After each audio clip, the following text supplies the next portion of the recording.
ابلیس یا شیطانوں کے انسانوں کو گمراہ کرنے سے پہلے اللہ سبحانہ تعالیٰ نے اس پوری کائنات کی خلقیت کی جب یہاں پر کچھ بھی نہیں تھا. کچھ بھی نہیں سے مطلب کچھ بھی نہیں، نا کا لفظ بھی نہیں اور خلا یا سپیس بھی نہیں. اس کے بعد ایک حکم نازل کیا گیا اس کے ذریعے جس کی جلال کا کوئی بھی مقابلہ نہیں. ایک ایسا حکم جس نے اس پوری کائنات کو اور اس میں جو بھی کچھ ہے اس کو بنایا، اس کی خلقیت کی. اور اسی سے ہم اپنی سیریز کی شروعات کرتے ہیں جو کہ شیاطین اور جنس پر ہوگی. تو اللہ سبحانہ تعالیٰ قرآن میں فرماتا ہے کہ آسمان اور زمین ایک تھے، مطلب ایک اینٹی تھے، جڑے ہوئے تھے، اور ہمارے حکم سے ہم نے ان کو جدا جدا کر دیا، سپریٹ کر دیا. اور اسی آیت کو کہا جاتا ہے کہ بگ بینگ کی طرف اشارہ کرتی ہے، ایک ایسا ایونٹ جس سے اس پوری کائنات کی شروعات ہوئی تھی. اور اس کے بعد اللہ فرماتا ہے کہ اللہ نے ہر ایک جاندار چیز پانی سے پیدا کی، پانی سے ہر ایک چیز بنائی. اور اس کے بعد اللہ سبحانہ تعالیٰ فرماتا ہے کہ اس نے آسمانوں کو 6 دن میں بنایا. مگر ان 6 دنوں سے کنفیوز نہ ہونا، یہ ہماری دنیا کے 6 دنوں کی طرح نہیں ہے، میں ان کے بارے میں بھی ایکسپلین کروں گا. اور اس کے بعد اللہ سبحانہ تعالیٰ فرماتا ہے کہ اس نے زمین کو یا ارض کو، جس کو ہم گراؤنڈ بھی کہتے ہیں، اس کو 2 دن میں بنایا. اور اس کے بعد اس نے آسمانوں کی طرف رخ کیا جبکہ وہ ایک دھواں تھا. اور اب یہاں پر ہم ایک پاز لگاتے ہیں اور ان 2 لفظوں کو دیکھتے ہیں،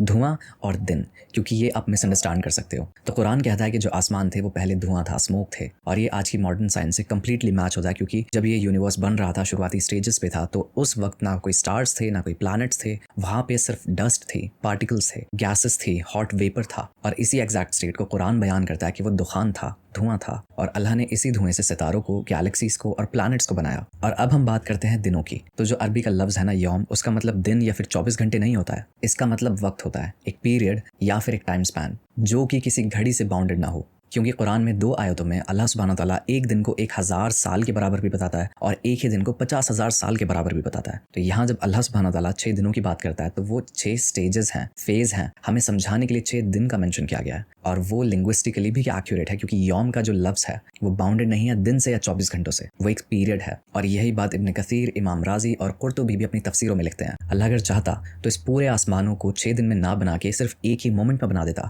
مگر اس نے 6 دنوں میں اس لیے بنایا تاکہ ہم ریفلیکٹ کر سکیں، ہم سوچ سمجھ سکیں. اور اس کی اگلی ورس میں اللہ سبحانہ تعالیٰ فرماتا ہے کہ اس نے آسمانوں کی طرف رخ کیا اور دونوں آسمان اور زمین کو ساتھ میں لے کر اس سے 7 آسمان تیار کیے جو کہ 2 دن میں تیار ہوئے. اور یہ 7 آسمان ایک کے اوپر ایک ہیں. اور اس کے بعد اللہ نے زمین کو پھیلا دیا اور زمین سے اس کا پانی یا پھر جو بھی ہم بوتے ہیں، سبزیاں، پھل جو بھی ہم کھاتے ہیں وہ اگایا. اور پہاڑوں کو بھی ان کی جگہ پر اٹھایا.